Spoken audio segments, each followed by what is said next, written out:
Hello and welcome to the show. Many would argue that Group B was the pinnacle of rallying. Certainly, the cars were utterly ludicrous. They were massively fast vehicles to go rallying, and at its peak, Group B was one of the most popular motorsports in the world. It was rivaling Formula 1, and that is a feat rallying has yet to achieve since. Certainly, you know, the likes of the Lancia Delta S4 that we have here, the 205 T16, the Audi Quattro, all very well-known cars for tackling the rally stages. However, the regulations for this series were not just about off-roading. Cars like the BMW M1, the Porsche 959, the Ferrari 308 and the later 288 were all homologated to Group B, and while the 308 and the Porsche 595 to a little extent did do a bit of rallying, a little bit of off-roading, that was not the reason why they were homologated to the series. Well, they were very spectacular. I have actually seen a 308 off-roading at Goodwood. That was not the purpose of them. You see, the Group B specs were designed not only as a rally class, but they were also designed to replace Group 5. Now, Group 5 was made up of some more ludicrous cars, these silhouette race cars that bared a vague, rough visual similarity to a road-going car. They had, I believe it was the doors, the bonnet and the roof had to be the same as the road-going versions of a vehicle, and that was it. The rest of it was just a complete full-on silhouette race car. Now, they were very fast, they were very exciting, and they looked absolutely mad, but time had come to move on to the Group B regulations. However, there was a problem. You see, for a car to be eligible for Group B, manufacturers had to make 200 examples.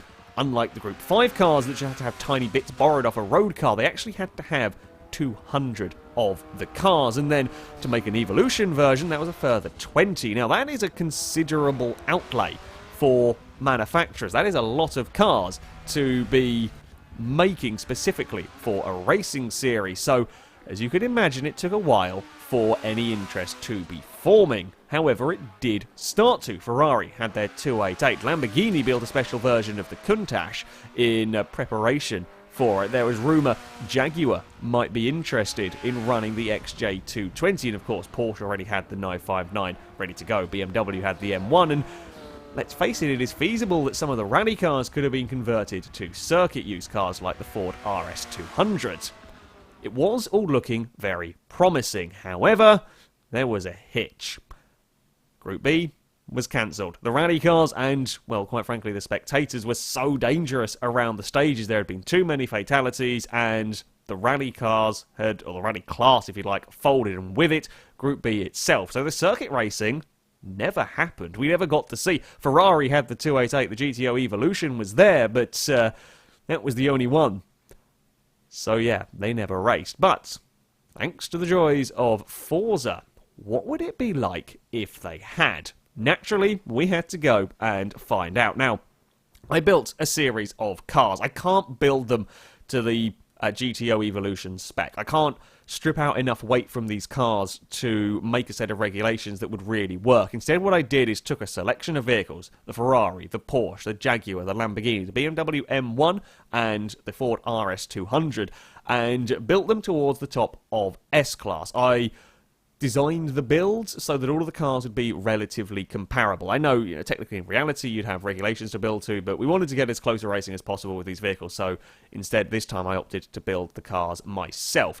Now, the vehicles were running around about the 500 horsepower mark, and they are around about the 2,800 pound mark. Some a little bit heavier, some a bit more powerful, and so on and so forth. But overall, all of the cars put together were going to be setting fairly similar lap times, and look really rather spectacular. So, to test our vehicles out, naturally, we had to have a race, and that meant heading to the Silverstone GP circuit. Qualifying would go first, and it would be a Jaguar that would be setting the pace. This black XJ220 would find himself on pole position. My Castrol Jag, you did fare so well. I was outside the top 10. I struggled a little bit to get to grips with the big Jag. Second place, that would go to an RS200. Now, the Fords were very light, and they were monstrously fast at short bursts of acceleration. However, ran out a little bit of steam when it came to the longer straights. Third, we would have a Ferrari, the 288 GTO, making 3 different cars in the top 3, which is always what you want to see, a nice competitive field. The Ferrari, perhaps one of the best overall cars. Fourth place, we would see a Lamborghini Countach. Unfortunately, said Lamborghini would have some technical difficulties before we got to the race, so we would never see the car start. So we are to the start of the race on board with the second place RS200. It wasn't going to be second place for long. That all-wheel drive launch off of the line. It's not a huge acceleration advantage over the Jag, but just that the initial get-go from the Ford is too much for the XJ to really be able to do much about as they head down towards these next couple of corners. Now the Ford, very good at short burst acceleration, although a big two-wheeled moment and a big slide is not what the RS200 is going to be wanting as they head on to the first of Silverstone straight. The Jaguar right there practically pushing the Ford down this straight. The XJ220 will get to the inside and reclaim the lead in the braking zone. Again, the Ford can try and use its acceleration, can try and duck underneath the Jaguar if at all possible. The RS200, one of the lightest cars here in the field, but it has not got an answer to the Jag's straight line speed as they head down the next straight. That XJ is able to pull out a little bit of a margin, and the Ford has got to be very wary of a Ferrari behind. The second of the RS200, very poor qualifying, a long way down the grid. However, a mighty start. Saw it all the way up in 5th place, looking for a way past a Porsche. The 959 currently sat in 4th, although coming under huge pressure as they head down towards the final chicane. A good spot for overtaking. The Porsche doesn't defend the inside. It's a long way back, but the RS200 gets it stopped, gets it alongside. The Porsche takes the tighter line through these final couple of corners. It is on the inside, but is a little too slow through the first part, and that will put the Ford up into 4th. Now the leader with the Jaguar had pulled a little bit of a margin, especially with the RS200 busy fighting with that Ferrari further back. It's what the Jaguar driver would want to be seeing, although the curbs on the outside of the final turn are vicious apparently to the poor Jag. A big spin, manages to keep it out of the wall, doesn't do too much damage, if any in fact, to the car. That's unfortunate moments, a very unfortunate moment. Incredible recovery, but the curbs around this track can bite if you are a bit unlucky, and sure enough, that is a very big spin indeed. The Castrol Jag, working his way up from much further down the order, is busy fighting with the Silk Cut Jag too wide through those first couple of corners. Not the easiest place to make passes stick around the outside, and sure enough, the white and purple car will get the move done back again as they head towards this next straight. There's a lot of cars in a very small piece of tarmac, while the Black Jag is busy already working his way back up through the order. The Countach leading this little trio of cars is all about who's got the best exit onto this short straight. It is going to be the Castrol car, still a fair way to go if you're going to get a pass done up the inside. The Silk Cut a little bit wide through that corner, although you can get away with that. Sometimes it's just that little bit wider on the exit. You can then defend in towards the next turn, and in identical cars, trying to go around the outside of somebody there is not something that's ever really likely to happen. But again, the Castrol car continuing to get very good runs out of these corners. It's closer this time, down towards the old turn 1. White car having a look up the inside. In the end, the Silk Cut's run out of grip out there. It's just a little bit too wide, can't quite carry enough momentum. Will have to yield the place as they head towards Maggots and Beckett's. You can sometimes fit too wide into this corner, but on the opening laps is probably not the wisest of a suggestion. White and purple car having a look through these next corners, but is unable to quite get close enough. The Porsche, having already been overtaken by the RS200, was now coming under threat from that very fast Jag, keen to make amends for the issue on lap 1. Soars past soars past down the main straight. The Porsche, the slowest car here in a straight line, has got the least power, a mere 450 horsepower in that vehicle. It is very, very quick through the corners, perhaps the best handling of all the vehicles. But when the Jag sets you up heading down that back straight, the 959 is always going to be struggling a little bit, and the Porsches then immediately got company from the vehicles behind. You can see how quick, how well the 959 can take these final corners, can take them tighter and faster than just about any other car in the field, but then struggles a little bit when we get towards an acceleration zone, and you can't afford to make any little mistakes driving the Porsche. Just a little bit wide through Maggotts and Beckett's is what gave the Jaguar such a good run down that main straight, while Ferrari's busy trying to fend off from a Lamborghini. The Rotherham's Porsche was unlucky in qualifying, got involved in a little bit of bumps on the opening lap and was stuck fighting with some BMW M1s. M1s had struggled quite significantly with their qualifying pace.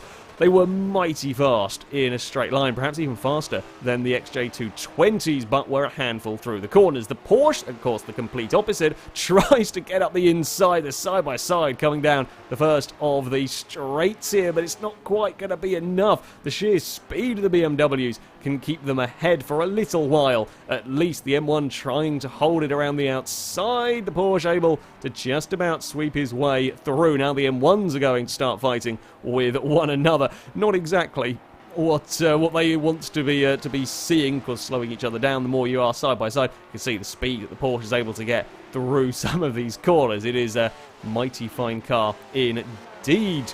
Back towards the midfield, while the Countach had some issues, running a little bit wide, the Ferrari was in a fair bit of bother. Having started in 5th place, the Shell car was struggling slightly with performance, had lost out to the 959 off the grid, lost out to the Countach, and was now under threat from the Castrol Jag. Again, it's that run onto the start-finish straight, although the Ferrari, with almost 600 horsepower here, was no slouch. No slouch at all up ahead. The Countach is having a look at going around the outside of the Porsche. Ferrari is very, very deep under brakes. Will run a little bit wide on the exit. Makes himself slow down towards the final chicane. Again, we've seen already a few passes going on down here. The Jag looks to the outside. No space around there. Again, can't cut underneath that Ferrari through this section. While it is a half-decent overtaking spot, it is also pretty damn narrow. We get a nice close-up look at the back of the Ferrari. A little bit of laggy Lamborghini up ahead, but there you go.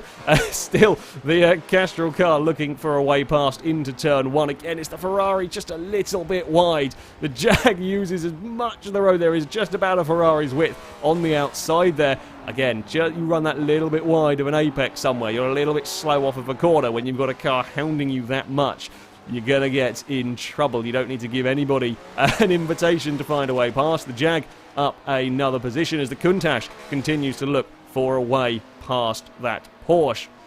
At the front of the field, the Ferrari had taken the lead with the RS200 sat in second. The Jaguar was back up to third, but a fair way back.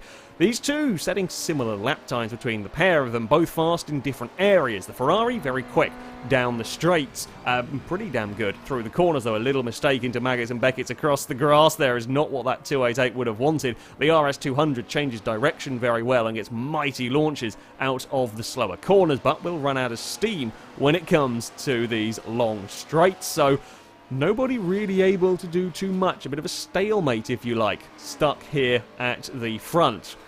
The Jag, however, was catching.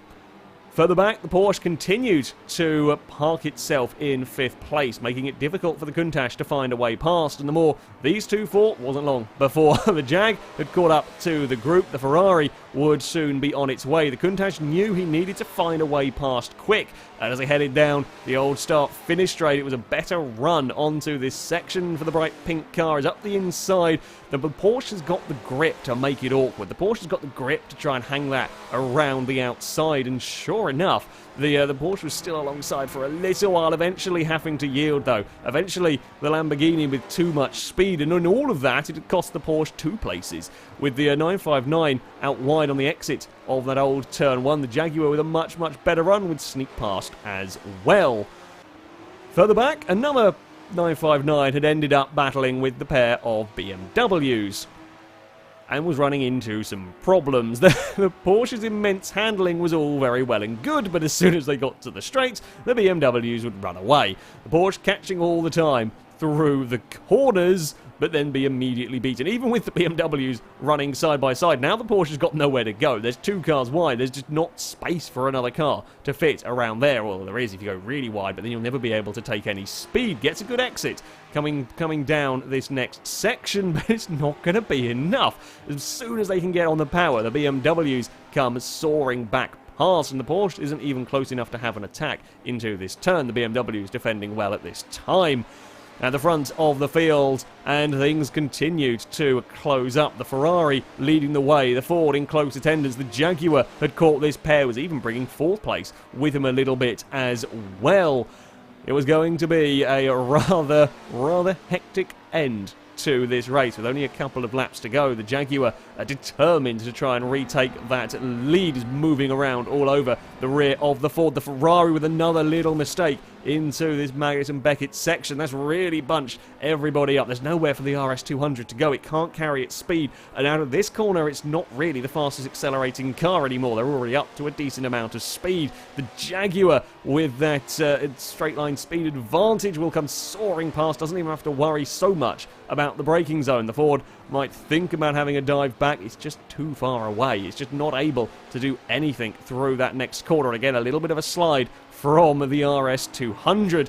The Shell Ferrari continued to struggle a little bit with pace, unable to keep up with the Countach or the XJ220. Fell a little bit away from the Porsche. That would come under threat from the Rotherham's Porsche. They run down the back straight once more. The Ferrari able to put a decent amount of distance between himself and the 959, although it's again a little bit wide. Getting that Ferrari stopped did not look like the easiest thing in the world. Just a little bit wide of the apex, and again, same place. You're losing speed down towards the final chicane. This time the Porsche is brave. Around the outside of the first part, we'll put you on the inside for the next 2 bits. The Ferrari's not got the grip to fight with that mighty Porsche. He will be through and up another position as they round across the start-finish line once more. Porsche has got to be careful, of course. That Ferrari still got ferocious speed. However, the 959 far enough ahead to be able to cover on the way into turn 1. At the front, one more lap to go, but the Jag was right there as they headed on to the final lap. The XJ220 had worked his way back up from a spin on that very first time around to sniffing all over the bumper of that 288, but where was the pass going to come? On the run into turn 3, the Ferrari is going to defend heavily. Does run a little bit wide on the exit. The Jag will sneak up alongside, but of course, then you're on the outside for the next turn. There's a bump between the pair of them. The Ferrari sideways across the grass. The 2 Fords are back into the group. The Jag's got a wheel on the grass on the outside. He loses 2 places as they head onto the back straight. Huge wiggle from the blue Ford as he hits the curb hard on the exit of the corner. Now the Jag's all the way back in 4th. The Fords bump doors. It's 3 wide towards the next corner. Again, everybody's swapping sides. The black Fords are now run out of grip on the outside, although will keep that position towards the next corner. The XJ220's got to go the very long way round, and he can't quite make that one stick. The Ferrari's not got it easy anymore, though, with the RS200s right there sniffing around, looking for a way past. They can't match the Ferrari straight line speed, though. The black car's out wide down the old start-finish straight. The Jag's got one of them, can't quite get the second in the braking zone. That blue RS200, though, out wide across the curb. Not quite as sideways this time around, but the Jag's got the speed towards Maggotts and Beckett. No one's going to lift. No one's going to want to give any space. However, that Jag is just too fast as now the Fords are going side by side through the next corner. The black car, I think, got a big sideways moment, had to back out of the throttle, and has just lost a little bit of ground to these guys as the Jag now powers on to the back straight. The fight through Maggotts and Beckett was exactly what the 288 GTO, though, would have wanted to see. The Ferrari is too far away, although there is still a few more corners to go, and it's a little bit wide. Tempting fate with the Jaguar being so fast and still relatively close behind. Although if you're neat and tidy through these final couple of corners, there is nowhere for the Jag to try and force his nose alongside. It's going to end this final lap very much as it began, but the Ferrari will take a victory. The Jag an impressive second, although perhaps a little bit disappointed with not having been able to take victory. Third and fourth going to the pair of RS200s. I would end up in sixth in all of that with the Castrol Jag. I made a couple of mistakes on the final lap and couldn't really challenge the bright pink Countach. It was a stunning race. It really was a huge amount of fun with these cars.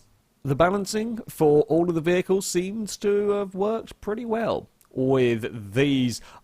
As I said at the start, you know, the truth is the actual Group B circuit cars, they would have been faster than this. I feasibly can't, you know, limited by what Forza can do, I can't strip the cars out enough. I can't make them light enough to be comparable with what you would have seen with the 288 GTO Evolution, for example. So, limited in some ways, but working with what we had, they were a lot of fun. They were very good fun to go racing with, and I was pleased with that.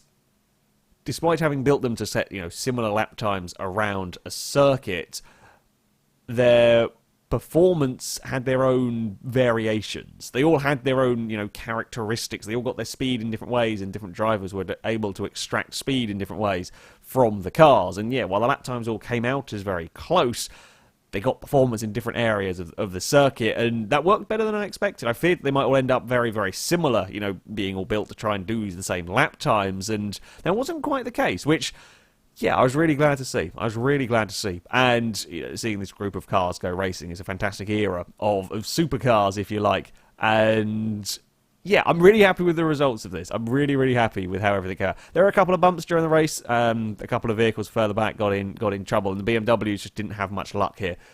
Poor qualifying and tangled on the opening lap. However, overall, yeah, these cars were really rather excellent. It is a great shame that we never got to see what the Group B circuit racing could have been like.